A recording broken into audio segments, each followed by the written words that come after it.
Begitu banyak persoalan-persoalan yang terjadi di masyarakat pemirsa dan tentunya persoalan-persoalan tersebut membutuhkan penyelesaian. Kampus sebagai tempat kaum intelektual menjadi bagian untuk menyelesaikannya. Saya Ruri. Dan saya Tirza. Kita akan membahasnya di Kampus Milenial, Suara Mahasiswa dari Sulsel untuk Indonesia. Oke. Kita hari ini sebagai warga Kota Makassar tuh harus tahu dong Ruri. Ya. Ruri umurnya sekarang agak sensitif ya kalau bahas umur ya. Ya, sebut umur dong. Sekian puluh tahun hidup, katakanlah 30 tahun gitu ya. Sebagai masyarakat Kota Makassar sudah merasakan asam manisnya ini. Banyakan asamnya atau manisnya? Asamnya kayaknya. Banyakan asamnya. Oke, kita bakalan tanya nih pada narasumber kita karena hari ini kita akan membahas tentang Kota Makassar, kota yang begitu kita cintai, ya kan? Kota dunia yang sering mati lampu. Aduh, iya juga sih. Tapi kita kalau gitu langsung tanya saja ke... Mungkin kita ke Kak Rida dulu. Oke, boleh. Kak Rida dulu. Kak Silahkan. Rida. Bagaimana tanggapan Kak Rida soal Kota Makassar? Ya, langsung bicara saja Kak. Iya, Assalamualaikum warahmatullahi wabarakatuh. Waalaikumsalam. Terima kasih Pak pembawa acara dan Ibu. Bagaimana ya Kota Makassar ya? Kota ini lahir kira-kira 4-5 abad yang lalu ya. Sayangnya kota kita ini sebenarnya berpusat di satu kota bentukan kolonial, namanya Varsden Landen ya, di sekitarnya. Jadi di sekitar Benteng Rotterdam sekarang. Itu kemudian tumbuh menjadi Kota Makassar yang kira-kira penting beberapa abad yang lalu, tetapi kemudian merosot dan seperti sekarang ini. Merosot apanya nih Pak? Merosot kualitas urgensinya secara kewilayahan maupun secara ekonomi politik, karena dulu ada kekaisaran besar di sini dan itu tumbang karena kolonialisme ya. Dan kalau saya ditanya soal bagaimana Kota Makassar sekarang, saya merasakan macet dan mati lampu belakangan ini. Jadi sebagai warga Makassar cukup puas gak dengan segala yang ada di sini, mau dari fasilitas umumnya apapun itu? Kalau saya sebenarnya kurang puas sama kepemimpinan wali kota kita yang populer gitu, tetapi payah ya, karena mengelola kota. Dia dulu menjanjikan kota dunia dan lain-lain, smart city, tetapi sebenarnya itu gagasan yang tidak mendarat di rakyat banyak gitu. Pada kenyataannya kontradiksi jalan terus. Orang kaya semakin menguasai lahan-lahan luas dan orang-orang miskin hidup menempel di antara mereka semua, para orang kaya gitu. Kita bisa lihat pusat-pusat pertumbuhan yang dia bikin itu adalah pusat-pusat konsentrasi kapital kan. Misalnya ada CPI, itu milik usahawan internasional atau regional Asia ya, Asia Tenggara, namanya sama seperti nama perumahannya gitu. Namanya Ciputra. Dia menguasai sekarang ini kira-kira beberapa puluh hektar gitu ya, separuh dari yang sudah direklamasi itu, karena separuhnya dikasih ke pemerintah provinsi, separuhnya dikuasai oleh mereka. Itu pun ketika saya suatu waktu ke sana, dia bilang ini kita sudah rugi Pak, yang strategis justru kita kasih ke pemerintah gitu, gitu katanya.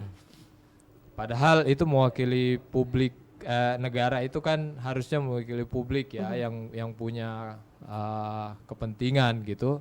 Tetapi justru yang menguasai Ciputra dan dia mendapatkan untung besar sekali, karena bagaimanapun Losari itu adalah beranda kota ini. Betul. Gitu. Ya.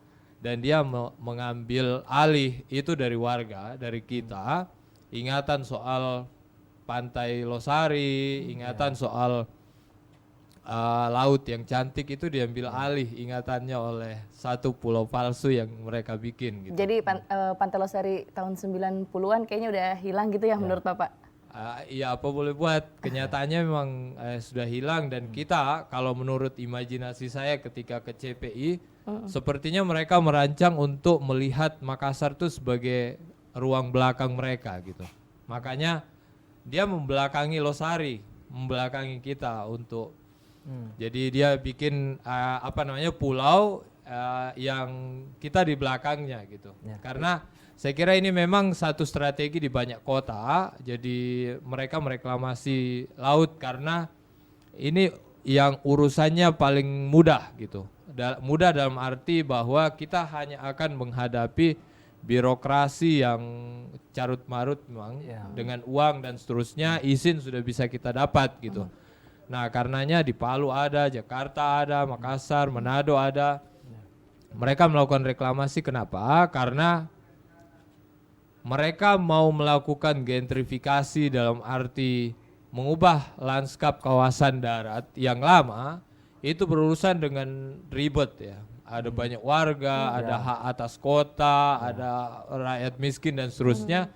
Dan karena itu biasanya perusahaan-perusahaan bonafit tidak mau tercemar oleh persoalan kecil semacam itu. Meskipun dia ya tentu saja dia mengeksploitasi pekerjanya dan seterusnya ya.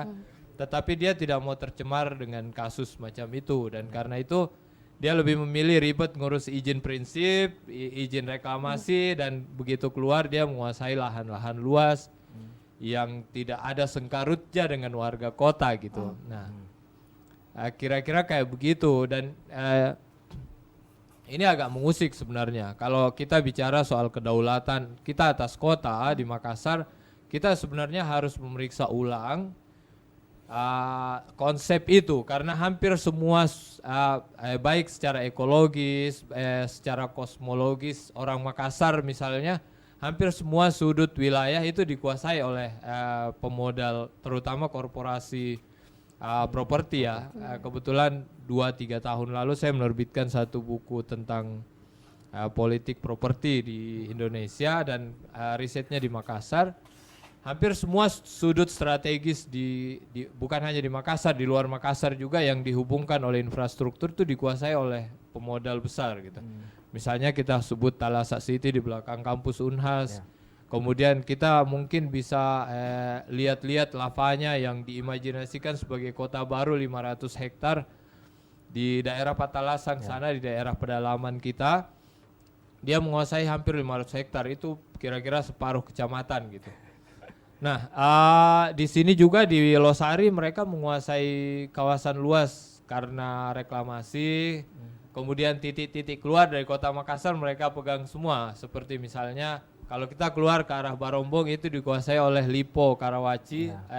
Namanya di sini saya lupa, Green Riverside dan seterusnya.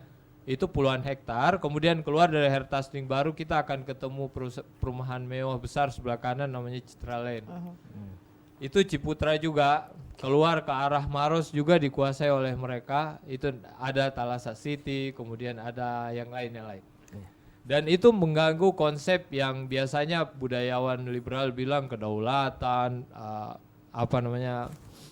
kehormatan kita atas kota, tetapi tidak pernah memeriksa itu bahwa ya mereka maksud kedaulatan mungkin terlalu abstrak karena kenyataannya secara material, secara ekonomi politik mereka hampir menguasai semua sumber-sumber pokok ruang kota kita gitu. Oke, artinya dengan kata lain ada pembangunan tapi tidak begitu banyak berdampak ke masyarakat sekitar gitu ya? Iya, itu sebenarnya sudah dijelaskan oleh Engels dalam The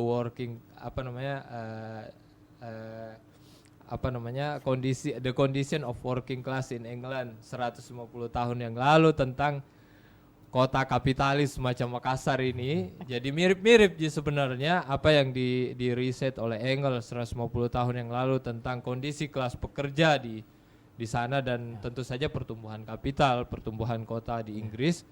Itu menunjukkan kontradiksi yang sama seperti kita.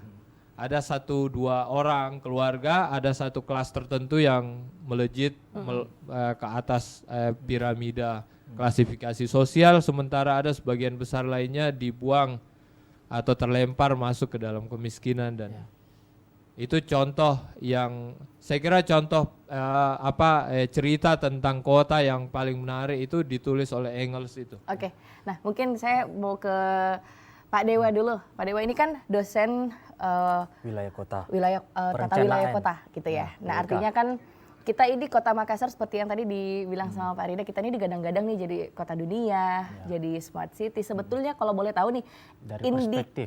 indikator kota dunia sama smart city sebetulnya apa-apa aja sih Pak? Oke, baik, terima kasih ya. Jadi kebetulan Kota Dunia ini menjadi bagian penelitian saya saat S2 kemarin. Oke. Jadi 5 tahun yang lalu kan Kota Dunia ini menjadi sebuah fenomena menarik. Jadi secara struktur dan pola ruang untuk Kota Makassar sendiri ini kita masih klasifikasikan dia sebagai pola yang acak-acak, berantakan. Karena pada dasarnya beberapa teori dalam perencanaan kota itu kita bisa membagi mana kawasan permukiman, mana kawasan komersil ya. Tetapi kita lihat hari ini Makassar ini acak. Ada rumah di kawasan komersil. Oke. Ada komersil di tengah kawasan Pemukiman. permukiman ya. Jadi pada dasarnya Semua maunya ya pola atau kalau kita lihat batik itu Makassar itu batiknya agak kacau Agak amburadul. motifnya. Iya. Jadi kalau kita menggunakan indikator kota dunia, saya melihat bahwa penelitian saya pun kemarin akhirnya menemukan pelayanan dasar kota kita itu paling tidak harus mampu melayani hampir seluruh warga. Oke. Baik dari segi kesehatan, ekonomi, pendidikan, ya. Nah, kalau kita lihat beberapa pelayanan dasar itu, misalkan satu indikator per 10.000 penduduk itu paling tidak ada satu keamanan atau polisi atau satpol pp gitu ya. Nah, itu saja satu indikator keamanan. Itu pun kalau kita bandingkan itu masih jauh. Itu yang pertama. Kemudian yang kedua, lalu lintas kita ini juga secara struktur kota kita itu dari selatan ke utara itu banyak jalan yang kita bisa lalui. Ada jalan Veteran ya, jalan Ratulangi, jalan Ratu Sudirman. Tetapi kalau dari timur ke barat, itu agak sulit. Agak muter Pak. Iya, kita harus melakukan putaran beberapa kali seperti itu.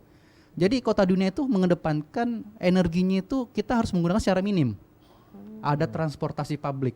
Kita apa transportasi publik kita di Makassar hari ini? Teman bus. Ya. Untuk ojol sendiri kita melihat akhirnya ada tingkat kejenuhan. Ojol begitu supply-nya terlalu besar, demand-nya rendah, mereka dari tadinya sebuah startup yang sangat inovatif gitu ya. Akhirnya mereka berubah menjadi ojek pangkalan kembali. Karena mereka menunggu akhirnya. Tidak bisa lagi berputar ya, berjalan dan segala macam. Akhirnya mereka hanya menunggu, tunggu aplikasinya memanggil baru datang. Ya. Transportasi publik kita juga masih jauh. Dulu tahun 2000 berapa saya lupa, 2010 ya. Itu Petarani, Urip Sumoharjo, Perintis itu ada pencanangan monorel. Kita bisa lihat bahwa masih ada galian pondasinya di Perintis itu. Akhirnya entah karena apa yang hadir malah tol layang. Ya. Dan tol layang itu saya rasa menurut saya pandangan secara ke-PWK-an ya, kita belum membutuhkan tol layang sebenarnya dalam kota. Kita membutuhkan jalan lingkar luar malah. Bypass, underpass. Itu yang banyak. Berarti tol layang yang ada sekarang tidak menyelesaikan menyelesaikan masalah kemacetan kita. Petarani masih macet. Petarani Boulevard. Ya. Petarani Hertasning, ya. Betul. Itu masih macet. Tol layang di atas itu kan sepi. Makanya saya lihat beberapa iklan-iklan itu kok ada tol yang melakukan undian untuk memancing orang menggunakan tol. Tol itu pada dasarnya adalah kebutuhan. Tetapi kalau pemberiannya tidak sesuai dengan kebutuhan, mau dipancing bagaimanapun itu akan sulit.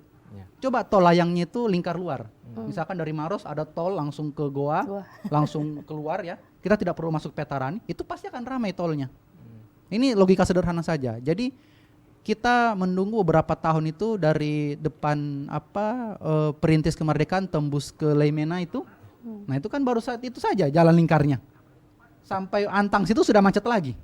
Ini kalau untuk konteks transportasi publik, ya. bagaimana kalau dengan RTH? Apakah dia masuk dalam indikator kota dunia? RTH itu termasuk. Kita undang-undang kita di Indonesia itu meminta setiap kota mempersiapkan 30% Di dari Makassar? luas wilayah. Di Makassar apa Makassar terakhir saat saya melakukan penelitian itu masih di kisaran 10%. Oke. yang? 10%. Masih Ya. cukup jauh berarti dari Masih standarnya sulit. ya. Jadi memang untuk kota-kota lain, kota-kota kecil, kota-kota sedang, itu sebenarnya lebih mudah menyiapkan RTH ketimbang kita Makassar. Tapi yang Karena- bikin kita sulit untuk menyediakan RTH apakah seperti yang Pak Rida Ya bilang itu, tadi kita karena terlalu harus banyak membeli pembangunan. properti tadi itu yang sudah jadi bangunan.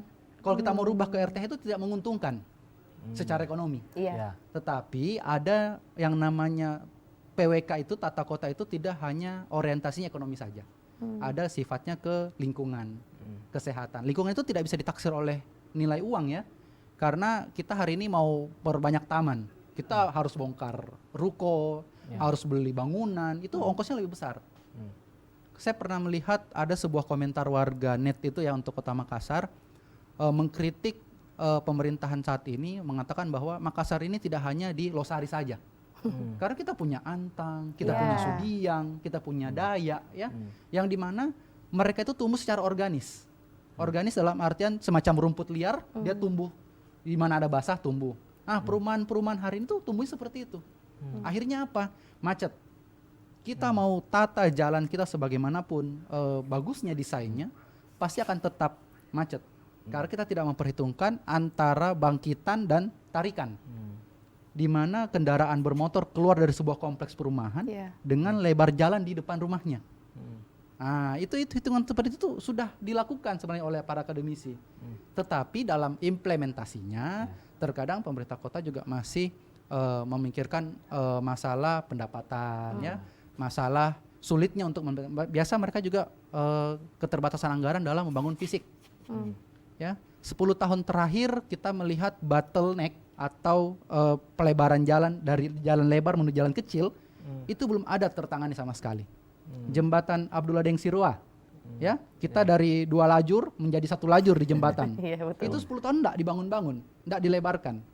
Jembatan Telo, ya, dulu di dekat pembangkit PLN. Jadi minta tahu itu. Nah, itu butuh berapa tahun itu? Selama saya kuliah S1 dulu di Hasanuddin itu belum selesai juga. Selesai saya S2 baru selesai juga. Berarti kurang lebih 10 tahun ya? Kurang lebih. Jadi Hanya untuk kita melebarkan jalan. melebarkan jembatan itu bukan jalan, malah jembatan. Oh. Ya. Jadi pembangunan fisik kita ini masih terlihat tidak sesuai dengan kebutuhan. Oke. Tapi ini saya mau tanya, ini Makassar punya master plan pembangunan tidak? Makassar punya. Jadi setiap kota di Indonesia itu sudah wajib memiliki dokumen rencana tata ruang wilayah. Bisa Nah, diakses di mana itu? Itu bisa diakses di website pemerintah kota ada. Coba silahkan diakses. Kita masih punya 2015-2035 kalau tidak salah. Oke. Itu sekarang dalam kondisi direvisi. Jadi dokumen tersebut setiap 5 tahun akan kita lakukan peninjauan kembali. Oke. Apakah dokumen ini melenceng atau tidak? Kita rencanakan kecamatan A sebagai perumahan. Ternyata hari ini banyakkan jadi komersil. Berarti ada melenceng. Nah, makanya dilakukan peninjauan kembali. Ada satu lagi nih yang saya mau tanya. Sampah visual itu masuk indikator, Sampah visual itu masuk ke dalam estetika kota. ya, dia masuk indikator tidak dalam menentukan apakah Estetik kota masuk. Masih masuk. ya? Masuk. Oke. Seperti itu karena reklame kita juga ya, visual-visual kita hari ini juga tidak tertata. Tiba-tiba ada bando di atas Ratulangi. Tiba-tiba ada reklame berdiri ya. Itu secara pendapatan memang memberikan kontribusi buat pemerintah kota. Tetapi kalau tidak diawasi ya, tidak dimaksimalkan pengawasannya, itu bisa menimpa warga yang lewat di bawahnya. merusak pikiran juga. Ya, mungkin di depan salah satu mall di Ratulangi Ya. kan dibuat JPO. Iya. Tapi lebih besar billboardnya. Jadi ini jangan sampai modus untuk membuat billboard dengan Ya. modus JPO seperti itu ya. Yang akhirnya Oke. juga kurang masyarakat yang Iya, jadi menggunakan masyarakat itu. tidak menggunakan juga. Mungkin sekarang secara desain tidak nyaman. Ya. Berbahaya malah. Mungkin karena hanya plat besi, tiba-tiba bolong gitu ya, bisa mengakibatkan cedera buat warga itu juga. Oke. Ada kemungkinannya. Baik. Oke. Nanti kita akan lanjutkan ke perwakilan dari mahasiswa dan juga masyarakat. Warga, Iya, ya. warga Makassar karena mereka Warga kota. sepertinya dari tadi sudah sangat tidak sabar untuk menanggapi yang dikatakan oleh kedua narasumber kita Betul. tadi. Kita akan lanjutkan sesaat lagi. Tetap bersama kami di Kampus Milenial, Suara Mahasiswa dari Sulsel untuk Untuk Indonesia. Indonesia. program Kampus Milenial TVRI menurut saya adalah salah satu program TV yang menurut saya mulai meningkatkan kembali citra TV di mahasiswa yang awalnya TV hanya menyiarkan hal-hal yang menurut kami mahasiswa itu tidak relevan lagi untuk zaman sekarang. Namun dengan hadirnya program TV Kampus Milenial kembali mengangkat isu-isu tentang mahasiswa, kepemudaan dan kampus, membuat citra TV di mata mahasiswa kembali menjadi ada kembali eksistensinya.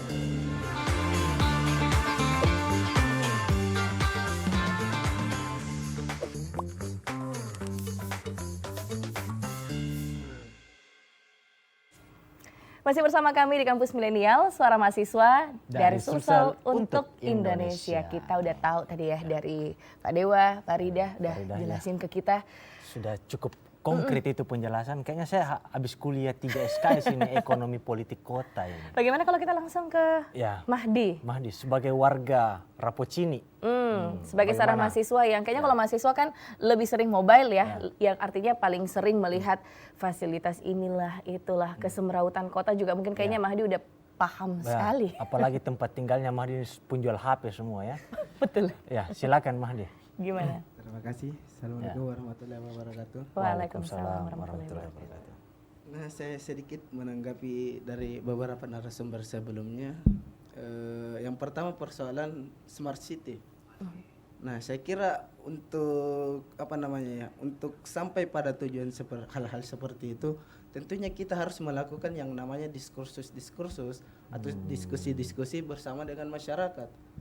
Nah, di sini saya rasa teman-teman mahasiswa semacam tidak ada panggilan dari pemerintah untuk melakukan diskusi-diskusi semacam ini. Contoh semisal tadi persoalan kemacetan. Nah, ini kan persoalan kemacetan kalau kita bisa analisis sedikit. Nah, kenapa tidak ada semacam solusi ganjil genap kita terapkan atau mungkin pengurangan terhadap pembelian komoditas motor ini, mobil dan lain-lain. Kendaraan pribadi. Ya, betul. Karena kan saya rasa juga percuma ketika kita melakukan pelebaran jalan dan lain-lain, tetapi pembelian terhadap komoditas motor, mobil dan lain-lain seperti itu tetap tidak berkurang. Tidak dibatasi. Oh, jadi jalan melebar, volume kendaraan tambah banyak. Ya, betul. Itu semacam ada kesia-siaan saya lihat. Salah pikir itu enggak sih? Tapi mungkin masyarakat di Makassar berarti tambah banyak yang kaya dong, tambah banyak kendaraan kan? Tambah banyak utang. Nah, sama sedikit karena ya itu saya tekankan perlunya ada saya kira semacam diskusi-diskusi lah sama masyarakat atau mungkin juga teman-teman mahasiswa. Persoalan itu tadi yang sempat disinggung tol layang dan lain-lain itu kan berimpact juga terhadap lingkungan. Apalagi kan saya di daerah-daerah Rapocini yang berdekatan juga dengan tol layang ini, merasakan bagaimana kemudian kepanasan ketika melewati itu, tidak ada lagi yang namanya oksigen dari pohon-pohon seperti itu. Mungkin cukup itu dulu. Oh iya. Nanti dilanjut. Kita simpan dulu kegelisahannya Mahdi. Langsung ke Sekarang kita Kak Fadli. Kak Fadli. Kalau Kak Fadli kayaknya gelisah terus, boleh dicurahkan semuanya. Gimana? Kak Fadli apakah sudah merasakan saya ini tinggal di kota dunia atau gimana? Oke, baik, terima kasih. Kalau persoalan Makassar kota dunia itu saya berani katakan memang Makassar kota dunia. 5 bulan terakhir ini itu kita disuguhkan dengan yang namanya berbagai tampilan, kalau boleh dikata sirkus atau hiburan. Ada Menek, F8 dan kemarin terakhir itu HUT Kota Makassar. Menurut saya pribadi kepemimpinan dari pemantau ini di Kota Makassar ini cukup sukses bagi saya secara pribadi. Karena kenapa? Ketika saya melihat track recordnya, apalagi sampai detik ini melihat pencapaian-pencapaian yang dia lakukan, itu saya teringat dengan Julio Caesar. Apa itu? Julio Caesar itu pemimpin di Romawi 8 sampai 6 abad sebelum Masehi. Itu dia pernah berkata untuk menguasai sebuah wilayah cukup kasih roti saja warganya atau rakyatnya sama sirkus. Ketika roti sama sirkus itu disuguhkan sama rakyat, otomatis kepemimpinannya akan abadi. Ya.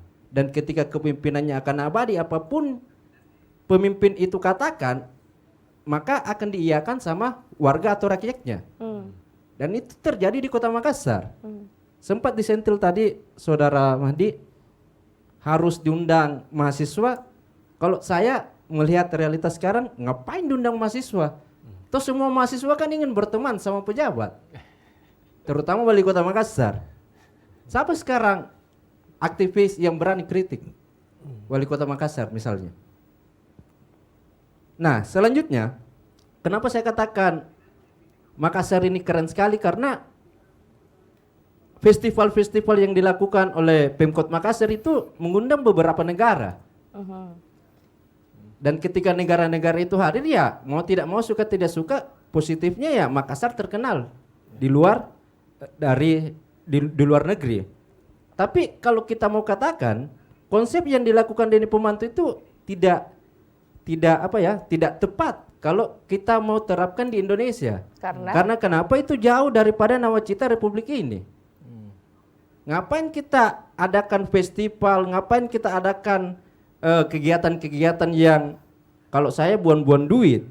Tapi di aspek lain kita melupakan nawacita bangsa kita. Misalnya saja salah satunya mencerdaskan kehidupan bangsa. Nah kita ketahui bersama bahwa semua warga itu barangkali ya berhak mengecap pendidikan selama 9 tahun. Tapi fakta yang terjadi di beberapa kecamatan, terkhusus kecamatan saya, satu di SMA. Itu di mana? Itu pun SMA 17 di Kecamatan Tallo. Oke. Kapasitas yang diterima siswa di sana itu ya ratusan. Sedangkan generasi muda atau remaja yang mau masuk dewasa, yang mau menikmati yang nama SMA, itu lebih daripada kota itu. Dampaknya sederhana, adikku kemarin hampir tidak sekolah gara-gara efek zonasi itu. Nah inilah yang sebenarnya Pemkop yang ada di Kota Makassar ini harus perhatikan masalah aspek pendidikan. Karena kenapa ya di Kota Makassar ini tidak merata ke SMA-nya. Terus yang anehnya lagi, di Makassar bagian utara itu kan sudah sedikit SMA-nya, tapi aneh banyak gudangnya. Padahal Perda Kota Makassar itu kan melarang gudang di dalam kota. Ya. Tapi sampai detik ini, dari zaman Batu sampai detik ini kok dibiarkan saja. Jangan-jangan ya karena uang ya dibiarkan begitu saja. Mungkin itu dulu ya. Terima kasih. Oke. Terima kasih Kak Fadli. Siapa nih yang mau menanggapi dulu ini? Kak Rida mau menanggapi. Saya mungkin mau menambahkan dari argumentasinya Mahdika. Kenapa masyarakat itu tidak gelisah? Gitu ya. Tidak gelisah dengan ternyata banyak masalah di kota ini, tapi kenapa masyarakat itu tidak gelisah? Tidak aksi langsung. Silakan Kak. Kenapa ya? Pertama-tama mungkin kita memang menghadapi masa-masa yang sulit beberapa tahun terakhir karena pandemi COVID-19. Lalu kemudian memang Makassar ini agak aneh sebenarnya. Karena dia tumbuh, perekonomiannya tuh selalu di atas rata-rata nasional. Iya.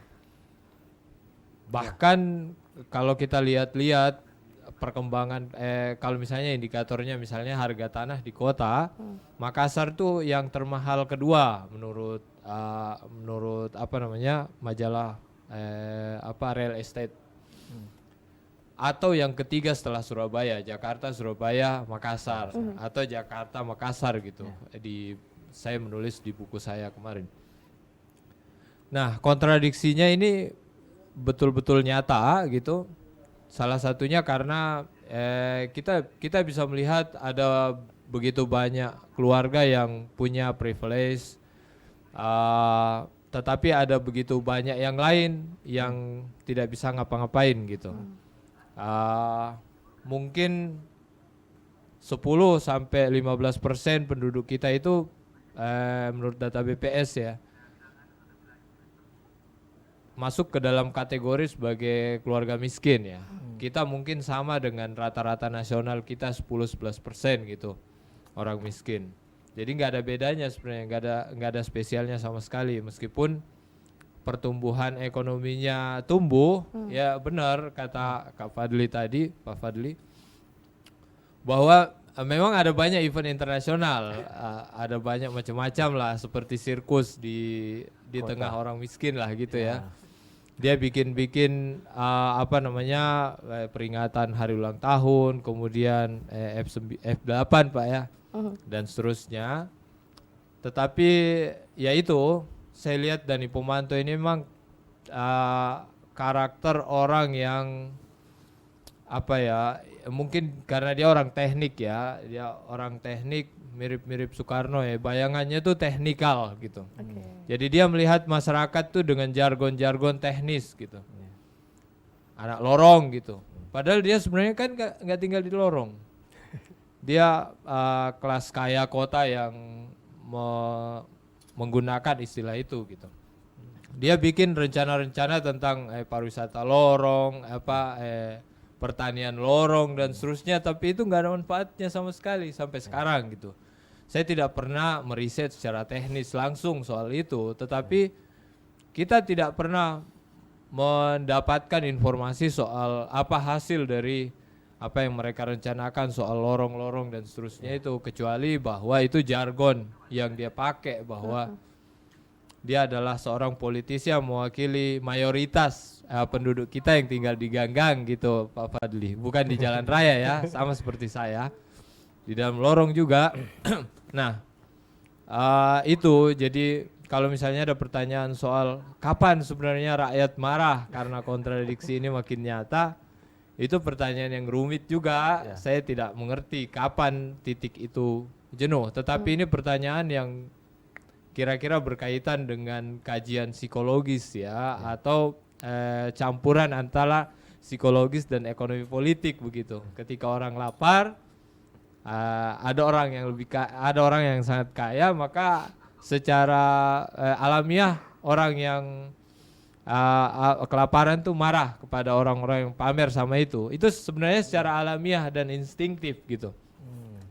Tetapi pameran ketidakadilan ini tidak ada responnya sama sekali sekarang, karena saya nggak tahu karena apa. Misalnya kalau secara nasional kita marah kepada Jokowi, atau kita marah kepada elit yang sebenarnya dipiara oleh para oligarki, tapi kita nggak tahu harus mulai dari mana. Karena itulah beberapa tahun yang lalu ketika ada momen politik masyarakat aksi, mahasiswa aksi ketika reformasi di korupsi, saya ikut juga gitu, rame-rame gitu, meskipun pada akhirnya harus menyadari bahwa tua makin luka-luka tangan saya karena manjat tembok di depan DPRD provinsi itu. Kalau pertanyaannya kapan rakyat marah, saya kira setiap hari mereka geram pada pertumbuhan yang sebenarnya bukan milik mereka gitu. Mereka tidak merasakan apa-apa dari itu, kecuali bahwa kota ini makin meriah dia lihat. Tetapi seperti kata Wiji Tukul, apa-apa yang dilihat tuh terpajang harga-harganya gitu. Sehingga itu menjadi batas bagi mereka, menjadi batas untuk akses mereka terhadap semua itu gitu. Baik, jadi kita ramai secara event. Yes. Tapi kita ramai secara event, kita banyak komoditas, tapi kita tidak memproduksi sama sekali. Kita ini pasar dari semua produsen gitu. Kira-kira begitu. Para pemodal suka sekali melempar handphone paling baru ke sini. Di Makassar. Iya, ngantri-ngantri orang, atau rumah-rumah paling mobil, motor, rumah gaya Jepang atau gaya Spanyol, semua ada di sini, di CPI atau di Tanjung Bunga atau di tempat lain gitu. Tetapi ya itu cara memisahkan masyarakat secara umum dari kelas pekerja elit ya. Makanya kayaknya para peneliti kota mungkin menyebut ini gentrifikasi ya. Cara dia menggolongkan masyarakat dari tempat tinggalnya yang dipisahkan dari masyarakat secara umum. Atau misalnya ada konsep-konsep seperti Newton Development dan seterusnya yang dibikin di Tanjung Bunga, dibikin di imajinasinya nih ya, di Patalasang, kemudian ke arah Dayak sebelah kiri dari tol itu milik perusahaan lain, Sumarekon City mungkin atau apa gitu. Mereka membangun di kawasan sekitar rata-rata 500-an hektar, kecuali Tanjung Bunga itu 1.600 hektar gitu. Ya. Itu reklamasi pertama di Kota Makassar. Sebenarnya tahun 80-an oleh dulu pimpinan awalnya namanya Tenri Abeng, ya tokoh Sulawesi Selatan yang jadi menteri di Jakarta itu. Nah itu reklamasi pertama, tetapi dalam perjalanannya agak sepertinya sengkarut, bangkrut gitu, dan akhirnya hak kelolanya dikasihkan ke Lipo sekarang, Oke. yang sekarang menjadi Tanjung Bunga City atau apa gitu ya. Ya. Kota yang terpisah sama sekali dengan Kota Makassar. Bahkan dulu waktu awal-awal dibangun tuh, untuk memisahkan warga sana yang tinggal di kompleks dengan warga kota, dia bangun tembok di sebelah kiri biar kemiskinan tuh nggak terlihat oleh mereka, Pak. Silakan diperiksa. Oke. Baik, Jadi itu mungkin ada kaitannya sama estetika city atau ada kaitannya sama apa cara mereka memproduksi ruang dan seterusnya, tetapi itu sungguh-sungguh memperlihatkan kontradiksi. Baik. Oke, Kak. Terima kasih Pak Rida. Menarik ya, karena dari beberapa aspek kayak RTH kita belum mencukupi, terus juga tadi pemerataan pendidikan bahkan belum sampai, iya. Terus juga dari Mahdi tadi mengungkapkan kok kita sebagai masyarakat itu pengen begitu dilibatkan ketika ada penataan sebuah kota. Nah kalau ngelihat seperti ini Pak Dewa, artinya kan harus mulainya satu-satu ya. Kira-kira yang paling ideal untuk dilakukan peninjauan terlebih dahulu, perbaikan terlebih dahulu itu mulai dari mana dulu? Apakah dari RTH-nya dulu kah, dari tata wilayah kotanya dulu, pendidikan atau gimana? Atau ganti pemimpinnya. Aduh, sulit. Oke. Baik, terima kasih ya. Jadi kalau kita ditanya ya, mulai dari mana? Kota ini semacam sudah benang kusut. Atau kita mulai dari nol ini? Nah, itu kita kalau mulai dari nol ya sudah kita ratakan semua, kita bangun kembali seperti itu ya. Tetapi secara apa implikasinya kita lihat bahwa Makassar ini memang tumbuh dari awal itu secara organis. Ya, tadi sudah dikatakan juga bahwa sebenarnya partisipasi masyarakat juga itu ada, diatur oleh undang-undang. Setiap tahun pemerintah kota itu mengadakan musrenbang, musyawarah perencanaan pembangunan daerah. Oke. Levelnya dari paling bawah. Musrenbang, kelurahan, kecamatan hingga kota. Tetapi siapa yang mengetahui acara tersebut? Di level RT, RW, lurah dan camat. Nah, jadi kita kalau misalkan saudara Mahdi tadi mau ikut berpartisipasi, datangi rumah RT RW. Pak, kapan ada musrenbang? Suruh pulang. Ya, karena disitulah kesempatan kebutuhan masyarakat itu disampaikan. Oke. Dari musrenbang level paling bawah hingga level paling atas di musrenbang kota itu nanti akan disahkan oleh anggota dewan. Tata kota, perencanaan wilayah kota kita itu masih sangat beririsan dengan politik. Jadi sebaik apapun master plan kota kita, itu masih tetap akan didiskusikan dan dinegosiasikan Oke. dengan kepentingan beberapa golongan. Jadi semacam tadi RTH, kita sudah menyusun master plan. Oh, kecamatan A berapa sekian RTH-nya, sebelah sini kelurahan A, B dan C. Kita ajukan. Kita sudah melakukan perhitungan ya, kita sudah koordinasi dengan masyarakat, kita sudah lakukan FGD, konsultasi publik dan segala macam. Naik ke pengesahan, ke pembahasan dan pengesahan. Nanti ada beberapa negosiasi, penurunan, penyesuaian kembali. Jadi mentah lagi dokumennya. Jadi kalau kita bilang kapan kita mau meriset pembangunan kota kita itu sebenarnya sudah sangat sulit. Ya. Nanti tahun depan kita akan melakukan pemilihan, ya. Pemilihan dari semua level. Saya bisa menyampaikan kepada warga Kota Makassar, mulailah betul-betul serius untuk melihat calon legislatif kita. Betul. Karena mereka yang memutuskan. Ada yang bilang, saya tidak mau terjebak dengan politik, saya tidak mau terjebak oleh janji-janji. Tidak, kita harus awasi mereka. Karena mereka lah yang menentukan. Kita sudah menyampaikan ke pemerintah kota ya, ke eksekutif. Pak, saya butuh drainase, saya butuh RTH, sekolah saya kurang, ya. Oke, ditampung oleh eksekutif. Saat dibawa ke legislatif, nah disitulah ada proses-proses lagi. Ya, dinego lagi. Nah, jadi kita perlu mengawasi seperti itu. Dan kita lihat beberapa momentum kemarin ini, sekarang saya lihat caleg-caleg pun juga sekarang sudah sudah berganti generasi juga ya. Iya. Jadi kita bisa mengawasi bahwa misalkan turun di generasi kita jauh lebih dekat mungkin dengan mereka-mereka. Ya silakan, tidak masalah. Tetapi ketika tadi ditanyakan kegeraman masyarakat tuh, saya minta masyarakat jangan teriak di jalan. Jangan kita saling teriak, saling membodohi di jalan. Kita jalan ya, naik motor, naik mobil, tiba-tiba serempet. Karena lampu merah tidak ada, marka jalan tidak ada. Jangan saling teriak sesama masyarakat. Sampaikan ke pemerintah kota. Karena mereka yang mempunyai kewajiban menata kota kita. Pendidikan susah tadi di zonasi tadi memang ini adalah sebuah langkah ekstrim dari kementerian memang. Sonasi. Karena zonasi kalau tidak dilakukan, pemerintah kota tidak akan pernah tahu kecamatan mana yang tidak memiliki sekolah. Oke. Dulu kita kenal namanya sekolah unggulan. Jadi kita tinggal di BTP, tinggal di Sudiang, karena sekolah unggulannya ada di kota, kita Sekolahnya di disekolahkan kota. ke kota. Betul. Jadi tidak ada sekolah di sana. Seperti itu. Sekarang setelah adanya zonasi, jadi diharapkan pemerintah kota itu bisa cepat menanggapi. Oh, ternyata kecamatan A, B, dan C kurang sekolah SMA-nya, SD-nya, SMP-nya. Jadi itu bisa segera dianggarkan. Saya kemarin membaca berita terakhir bahwa pemerintahan sekarang akan melakukan penganggaran hampir 400 miliar untuk membangun atau memindahkan jaringan listrik, kabel listrik ke bawah tanah. Ya. Kalau kita lihat secara prioritas itu bukan prioritas dari pemerintah kota harusnya. Karena yang membangun jaringan listrik itu adalah perusahaan listrik negara. Iya. Ya.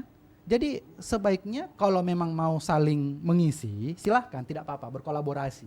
Tetapi kalau menggunakan APBD itu sebaiknya ya membangun sekolah tadi, membangun perumahan, ya. Karena Makassar hari ini itu hampir sulit kita memiliki rumah hunian. Kita harus beli rumah di Goa, Takalar, ya, Barombong sekitarnya, jauh.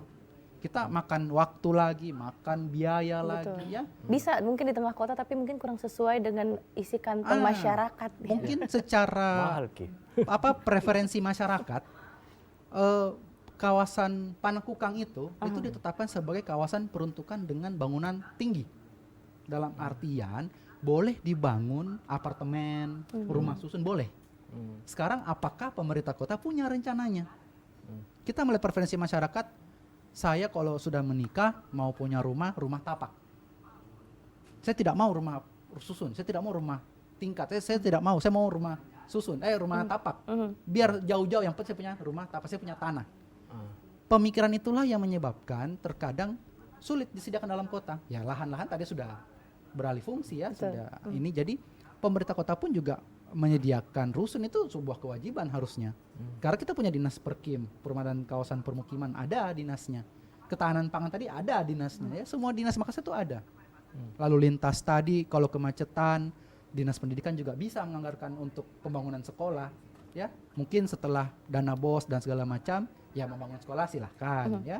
Dinas perhubungan, lampu merah kita, ya traffic light kita ini tidak pernah diperbaiki.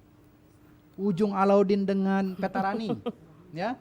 Kemudian mana lagi lampu merah, dan selalu ketika ditanyakan ke pemerintah kota, itu bukan kewenangan kami, itu kewenangan pemerintah provinsi. Karena jalan provinsi atau jalan nasional. Disinilah pemerintah kota itu sebenarnya punya juga tugas untuk berkoordinasi. Hertasing dulu kan punya lampu merah di ujungnya, ya. Nah sekarang lampu merah tinggal boulevard, macet minta ampun. Kenapa nggak dibikin underpass saja? Ada kota di Sumatera, 2 kota di Sumatera itu, Bandar Lampung dan Pekanbaru, jumlah penduduknya lebih sedikit dari kita. Kita sekarang kalau saya tidak salah 1,7 juta penduduk. Pekanbaru dan Bandar Lampung itu belum mencapai 1,5 juta. Tapi mereka sudah punya 3-4 flyover. Kenapa saya menggunakan indikator flyover? Karena artinya pemerintah kota mereka itu sudah mengedepankan akses jalan yang sudah tidak terpotong-potong lagi. Jadi lalu lintas itu berjalan. Kita kan sekarang kalau mau berusaha di jalan, macet, itu kan tidak efisien. Kita buang bensin, kita buang uang, ya. Lingkungan kita juga kotor, ya. Jakarta hari ini udaranya tercemar, ya. Makassar juga harusnya bisa belajar. Karena Seperti beberapa itu. tahun lagi kemungkinan besar Bisa Makassar jadi bisa seperti itu. Makassar ini masih terdapat pembangkit listrik tenaga diesel di tengah kota. Di Tello itu masih ada. Coba silakan Bapak Ibu masyarakat memperhatikan asap hitam itu adalah hasil pembakaran. Dan itu ada di tengah kota kita, di tengah-tengah kita. Sepertinya masyarakat itu tidak ngerti atau memang tidak mau peduli. Dan itu atau tempat yang sangat ramai sebetulnya. itu dari daerah timur ke kota itu kan kita lewat lalu lalang ya. Nggak pagi hari, nggak sore hari itu asap hitamnya mengepung itu ke atas itu. Ya, saya heran juga kok tidak ada langkah-langkah antisipasi gitu ya. Setidaknya memindahkan. Tetapi saya rasa kalau untuk memindahkan waktu dekat itu agak sulit ya. Karena kita sekarang pun menggunakan PLTA saja masih mati lampu ya. Karena kekeringan kemarin. Jadi memang kota kita ini perlu bersama. Jadi tidak hanya pemerintah kota tapi masyarakat juga wajib melakukan pengawasan. Kan demo-demo sekarang mungkin masih bersifat event dalam artian saat hari buruh, saat hari pendidikan, saat hari-hari tertentu. Tapi kira-kira kalau memang misalnya kita melakukan aksi protes lagi seperti itu, apakah akan berpengaruh? Ya, kenapa tidak? Kita mendorong RT RW terlebih dahulu. Kita laporkan ke level pemerintah paling kecil itu RT RW. Jangan sampai kita demo jadi sirkus lagi. Nah, Ya, jangan itu. sampai udah panas-panasan ternyata tidak ada perubahan.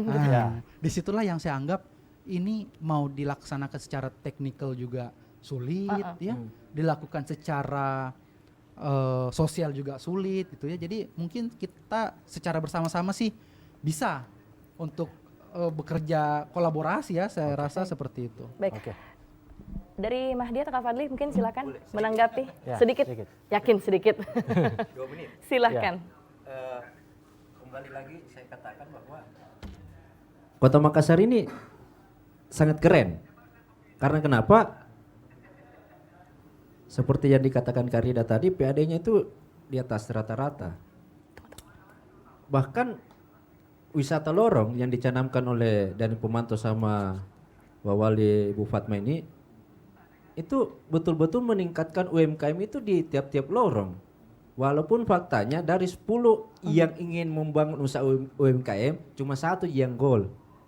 Tapi terlepas daripada itu meningkatkan yang namanya ekonomi. Nah, selain itu juga kalau kita lihat tata kelola Kota Makassar ini kan di setiap sudut, di setiap pintu kota, di setiap sudut pintu masuk Kota Makassar itu kan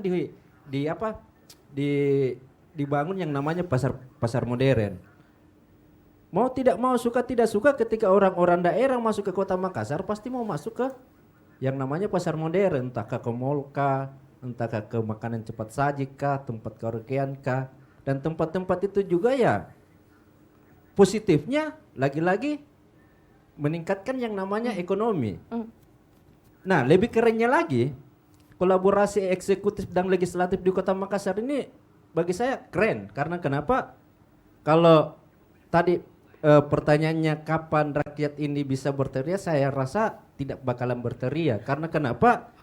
Boleh dikatakan di legislatif ini tiap minggu adakan reses. Tapi Dan yang hadir reses-reses itu kebanyakan pentolan-pentolan aktivis atau mahasiswa. Beberapa di warga. Dan ketika reses itu selesai dapat amplop. Ada 100.000, ada 200.000, diam nih. Intinya ya benar yang sekali lagi saya katakan, benar yang dikatakan Julia Kaiser nih, kasih saja roti, kasih saja festival, aman barang-barang, dan tidak bakalan ada yang namanya berteriak. Dan sampai detik ini ya Kota Makassar di bawah kepemimpinan dari Pemantau itu aman-aman saja. Kira-kira seperti itu. baik, kalau Mahdi mungkin kira-kira harapan dari Mahdi apa nih sebagai seorang mahasiswa gitu ya. Menurutmu dari Kota Makassar apa yang harus dibenahi terlebih dahulu begitu, yang pengen kau rasakan langsung perubahannya? Oh, satu juga. Apalagi? Yang tadi disinggung RT RW. Yang saya mau sampaikan ini, RT RW ini punya siapa? Sekian. Tidak ada celah untuk protes. Ya betul, tadi sedikit kan tadi sudah dikatakan bahwa masyarakat mempunyai partisipasi untuk apa namanya ya, berdiskusi apa dan lain-lain dengan pemerintah melalui RT RW dan lain-lain. Nah pertanyaannya kan ini RT dari banyaknya apa namanya yang saya tempati bergaul lah ceritanya. Nah semacam tidak ada transparansi karena kan saya biasa berkumpul dengan teman-teman di lorong-lorong itu. Nah dia semacam tidak ada transparansi bahwa akan diadakan semacam diskusi-diskusi seperti itu. Oh yang musrembang tadi itu Ya ya? musrembang seperti itu. Nah di sisi lainnya persoalan apa namanya ya. Nah itu tadi yang harapannya ya. Salah satu harapan saya ya persoalan kemacetan dan akhir-akhir ini ya mati lampu tentunya. Kayak itu curahan hati seluruh warga ya, baik. Itu Iya, saja? iya. Ya mungkin itu saja. Ya. Oke, terima kasih Mahdi. Sekaligus closing statement dan juga untuk menjawab nih pertanyaan dari teman kita yang mewakili suara Warga-warga masyarakat dan kota. mahasiswa. Ya.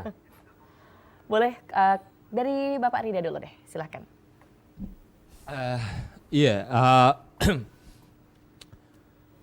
memang kota ini kompleks seperti kawan-kawan sudah sampaikan. Tetapi yang lebih kompleks lagi saya rasa itu tadi, bahwa ada tuntutan untuk bagaimana kita bersikap, tetapi ada banyak orang yang tidak bersikap karena macam-macam hal gitu. Tadi disampaikan dan seterusnya ya, ada pertemuan dan lain-lain, ada DPR, kemudian ada elit lain gitu. Tapi yang saya mau sampaikan sedikit soal apa namanya, kita memang harus mengakui bahwa kota itu diproduksi untuk kepentingan akumulasi kapital gitu. Jadi David Harvey, the production of space gitu.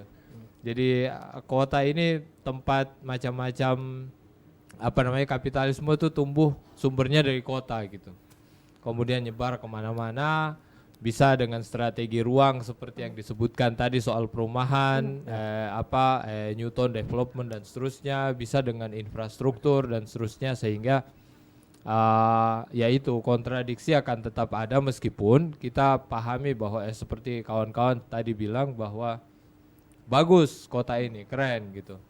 Saya sendiri sebenarnya tidak merasa itu, meskipun capaian-capaiannya kita lihat cukup bagus ya, secara makro, tetapi kadang-kadang juga keterlaluan wali kotanya Pak.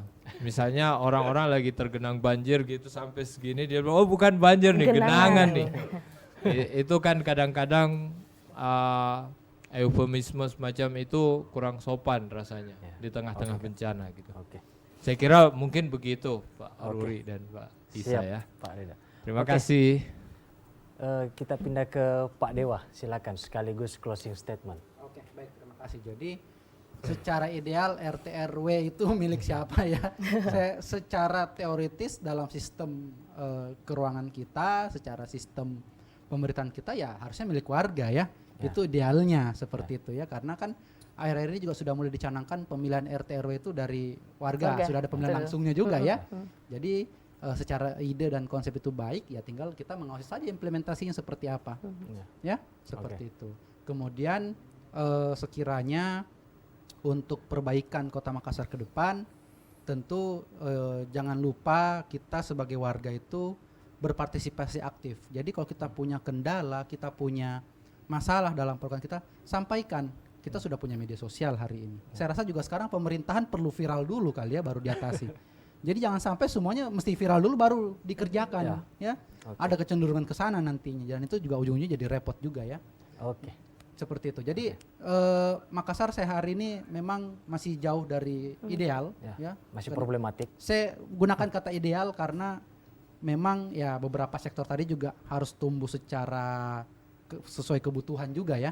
Tidak bisa satu sektor saja yang tumbuh secara masif. Mungkin itu dari saya. Terima kasih. Terima kasih Pak Dewa. Terima kasih juga untuk semua narasumber kita. Terima kasih Mahdi. Kita sih berharap semoga keresahan-keresahan kita ini kita berharap keresahan-keresahan kita ini bisa terjawab lah dengan baik gitu ya. Kita bisa merasakan perubahan yang baik ke depannya. Dan Makassar lebih baik dan betul-betul menjadi kota dunia. Walaupun tadi katanya seperti benang kusut, tapi nggak apa-apa ya namanya juga kita berharap ya. Baik itu dijanji kok. Ya, oke. Baik, kita berdua akan segera pamit juga untuk pemirsa di rumah. Sampai ketemu di episode selanjutnya di Kampus Milenial. Ya. Kita akan kembali dengan tema yang berbeda pastinya dan akan membahas topik-topik yang pasti relate untuk kita semua. Akhir kata, saya Tirsa Ivana. Saya Rudi Ramadan. Kami berdua pamit, sampai jumpa di episode selanjutnya di Kampus Milenial, suara mahasiswa dari Sulsel untuk Indonesia.